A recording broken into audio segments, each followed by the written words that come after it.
Yes, hello to everyone. I welcome you all to this new daily news digest session.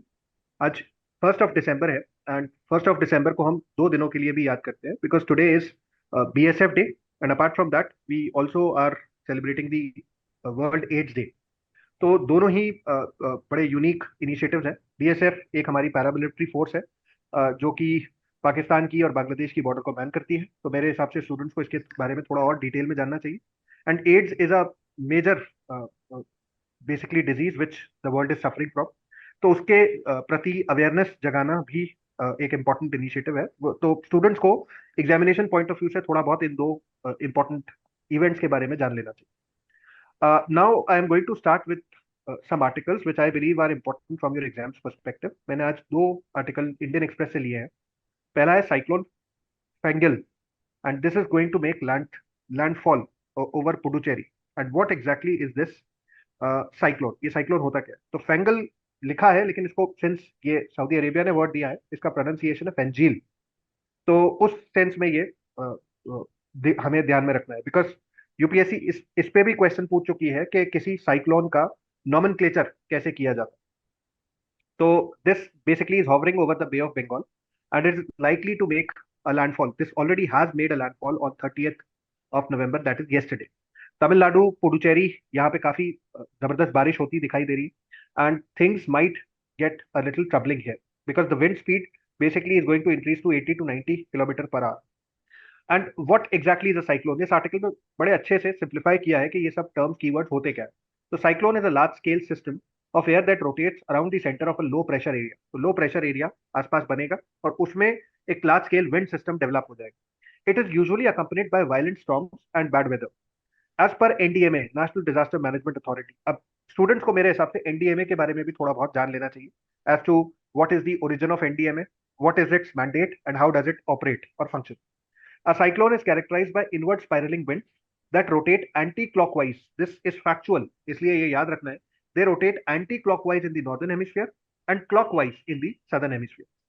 फिर extra tropical cyclones जिन्हें हम temperate cyclones भी कहते हैं because there are two types of cyclones, tropical and temperate. They are also known as mid latitude cyclones and there are those which occur outside of the tropics. Tropics मतलब tropic of cancer और tropic of capricorn. They have cold air at their core and derive their energy from the release of potential energy when cold and warm air masses are interacting with each other.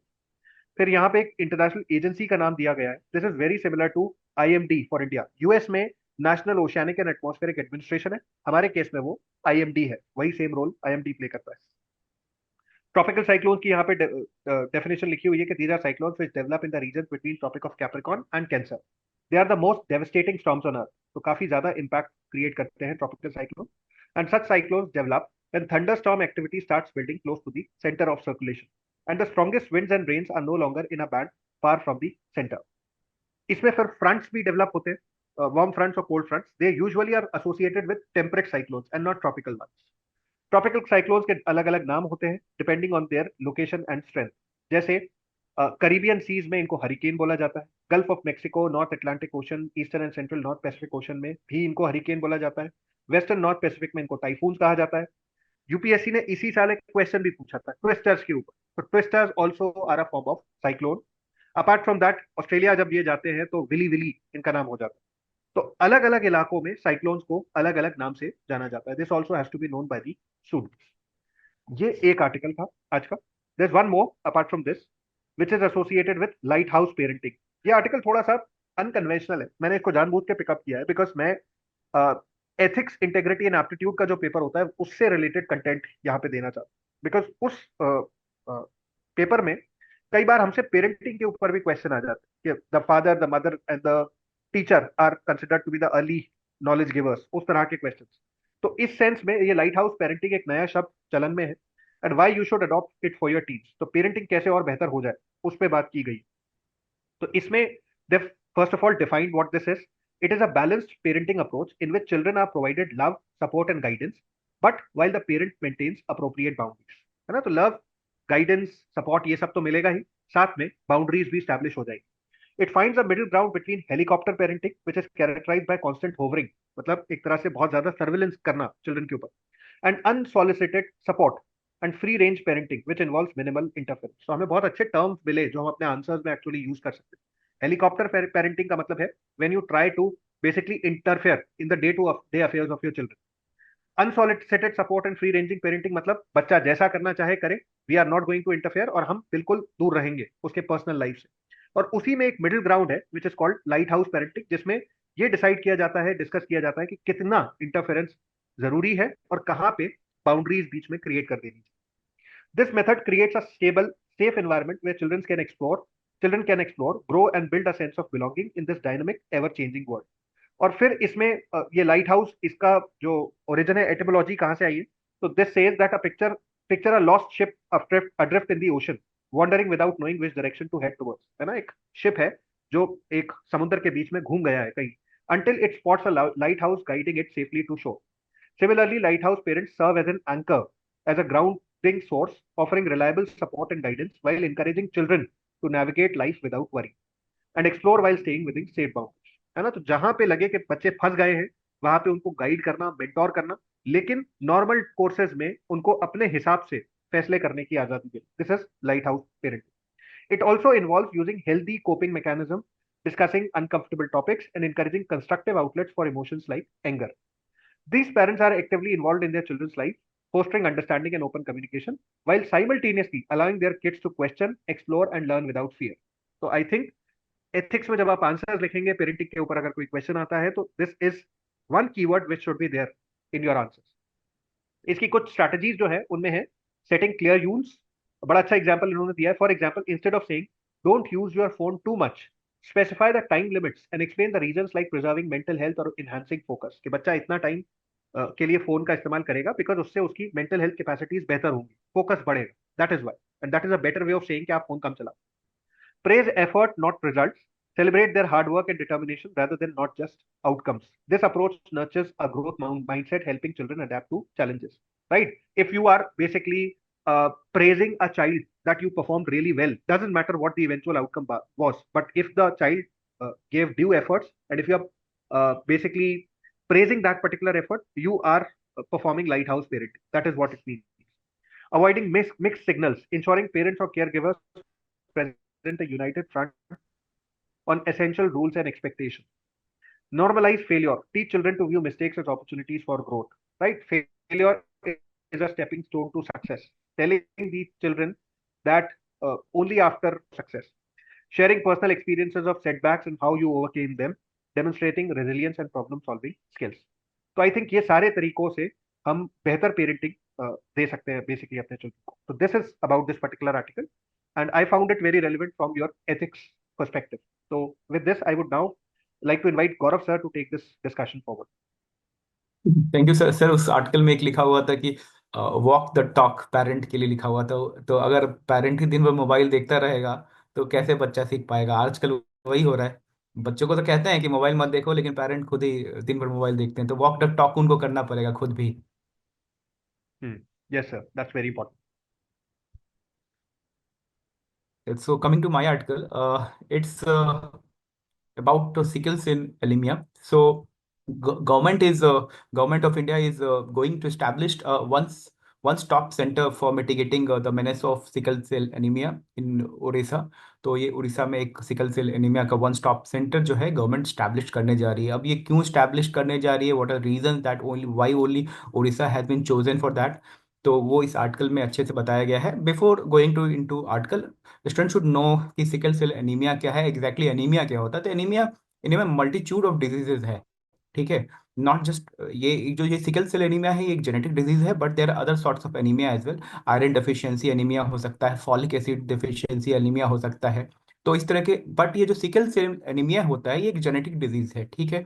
You get it from your parents. अब होता क्या है कि sickle cell anaemia में the red blood capacity to carry the oxygen diminishes. वो जो haemoglobin जो होता है उसकी सफिशिएंट प्रोडक्शन नहीं हो पाती है, इसलिए वो जो है एक तरह से ऑक्सीजन कैरिंग कैपेसिटी, जो we all know that haemoglobin carries the oxygen, उसकी कैरिंग कैपेसिटी जो है वो कम हो जाती है। अब एग्जैक्टली होता क्यों है, we all know that in DNA three nucleotide basis का जो सीक्वेंस होता है वो एक प्रोटीन कोड करता है, अमाइनो एसिड कोड करता है। तो व्हाट हैपेंस दैट एक थ्री जो ये थ्री अमाइनो एसिड का थ्री न्यूक्लियोटाइड का सीक्वेंस है, उसमें एक जो न्यूक्लियोटाइड का सीक्वेंस है वो चेंज हो जाता है। स्टूडेंट शुड नो कि जो म्यूटेशन होते हैं, एक मिससेंस म्यूटेशन होता है, नॉनसेंस म्यूटेशन होता है। तो इसमें एक मिससेंस म्यूटेशन होता है।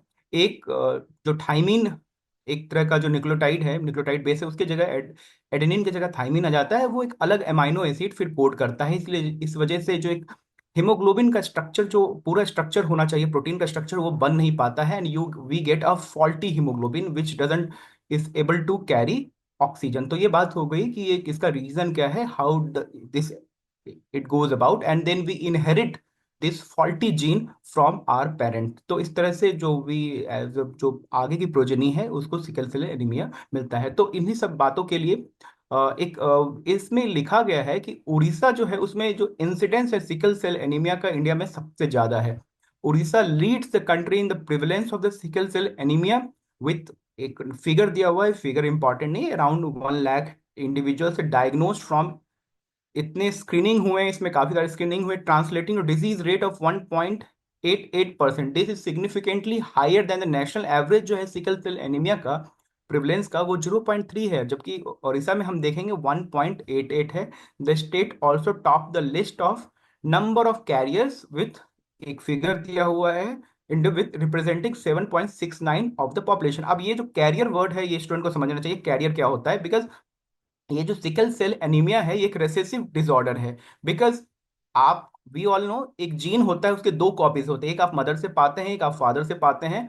और दोनों कॉपीज में अगर सिकल सेल एनीमिया का फॉल्टी जीन होगा तभी वो आपके प्रोजनी में वो दिख पाएगा।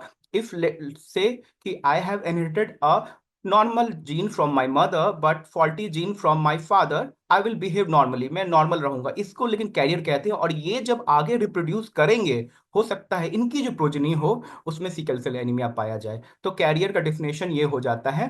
तो as per the reply furnished by union health and family welfare minister Jagat Prakash Nadda, जी जी हाँ, तो उन्होंने बताया कि national sickle cell anaemia elimination mission को स्टैब्लिश किया गया है इन 2023।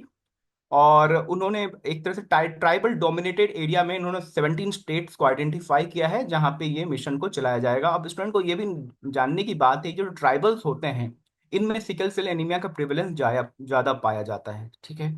One more thing that student को नो, कि एक तरह से फन फैक्ट हो सकता है उनके लिए, जिनमें सिकल सेल एनीमिया पाया जाता है वो जनरली मलेरिया मलेरिया जो होता है उससे रेजिस्टेंट होते हैं। भाई क्यों रेजिस्टेंट होते हैं? क्योंकि वी ऑल नो कि मलेरिया का जो पैरासाइट है वो आरबीसी के अंदर हार्बर करता है। And when you have like faulty RBC, जिसका आरबीसी का स्ट्रक्चर ही डिफरेंट है, तो इसमें जो मलेरिया का पैरासाइट्स होते हैं, प्लाज्मोडियम, जो एक तरह से प्लाज्मोडियम जो एक पैरासाइट है, वो उसमें रह नहीं पाते हैं, वो न्यूट्रिशन नहीं पा पाते हैं। इसलिए जो सिकल सेल एनीमिया जिनको होता है वो जनरली मलेरिया पैरासाइट या मलेरिया जो एक डिजीज है उसके अगेंस्ट वो रेजिस्टेंट होते हैं। ठीक है। तो बात हुई, तो यहाँ पे बात हुई, एक one stop centre for sickle cell anaemia will be established at SCB medical college hospital है, offering comprehensive care under one roof में पेशेंट्स को मिलेगा। बिकॉज चैलेंज इज कि अभी तक इसका कोई एक तरह से हम इसको प्रिवेंट भी नहीं कर सकते। बस इसका एक तरह से आप कह सकते हो कि थोड़ा जिनमें है उसमें ब्लड ट्रांसफ्यूजन वगैरह रेगुलर लेवल पे कर सकते हैं। तो यही एक तरीका है फिलहाल। और अगर और तरीका आप देखो तो जीन थेरेपी है। तो only gene therapies is like a way out कि how to like mitigate it. But those who have right now they have to undergo blood transfusion at a periodic time पे, उनको blood transfusion होना पड़ता है, तभी वो survive कर पाते हैं। ठीक है। तो इसके लिए जरूरी है कि एक पेशेंट केयर होना बहुत जरूरी है, डायग्नोस्टिक टेस्टिंग सेंटर्स होनी जरूरी है, एक डेडिकेटेड वार्ड होना जरूरी है, क्योंकि उनको पता चले कि सिकल सेल एनीमिया में किस तरह का एक हमको मेडिकल केयर देना है। तो ये सब चीजें हॉलिस्टिक केयर की ओवरऑल बात की गई है। ठीक है। एंड इसमें और UNICEF team and the team from national health mission jointly visited SCB medical college and inspected infrastructure of the haematology department. और उसमें बाकी जो बातें लिखी हैं वो एज सच इंपॉर्टेंट नहीं है। तो इसमें आपको वही जानना है कि सिकल सेल एनीमिया होता क्या है।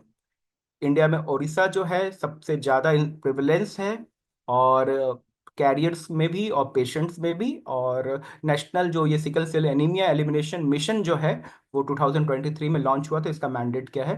तो basically this is like 3-4 takeaways from this article. Now I will invite Manish sir to carry forward this discussion.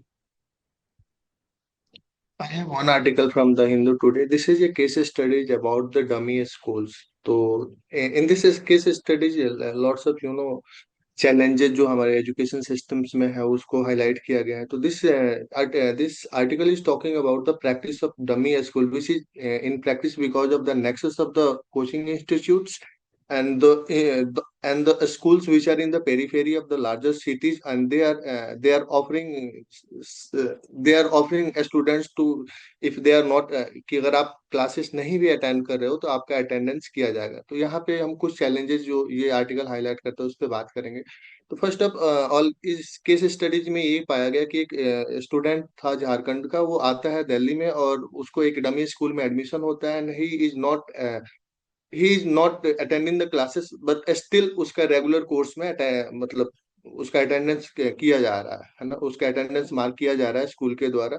तो यहाँ पे एक इशू आता है कि why such practices is in, क्यों ऐसे प्रैक्टिसेस हो रहे हैं, क्यों इसका रीजन है. तो कहीं ना कहीं ये आर्टिकल हाईलाइट करता है कि जो अभी का कॉम्पिटिटिव इन्वायरमेंट है और जहाँ पे अच्छे यूनिवर्सिटीज या कॉलेजेस में एडमिशन के लिए आपको जो चाहिए होता है कॉम्पिटिटिव एग्जाम को पास करने का, पास करके ही आपका उसमें इनरोलमेंट होगा. तो कहीं ना कहीं इसका प्रैक्टिस है. और दूसरा ये है कि स्टूडेंट्स को ये लगता है कि जो हम स्कूल में पढ़ रहे हैं वो चीजें एग्जाम में नहीं आ रही है. तो इस चीज को कोचिंग इंस्टीट्यूट एक्सप्लॉइट कर रही है. फॉर एग्जांपल यहाँ पे एक केस स्टडीज में ही बात किया गया कि एक प्रोमिनेंट स्कूल में जो टॉप के 50 बच्चों का एक बैच बनता है, वहाँ पे क्लास 10th के बाद ड्रॉप आउट हो जाता है 10% स्टूडेंट्स का, 10 बच्चों का हो जाता है. तो ये ड्रॉप आउट इसलिए होता है कि कहीं ना कहीं उसको कोचिंग इंस्टीट्यूट टारगेट करती है through the scholarship test related thing.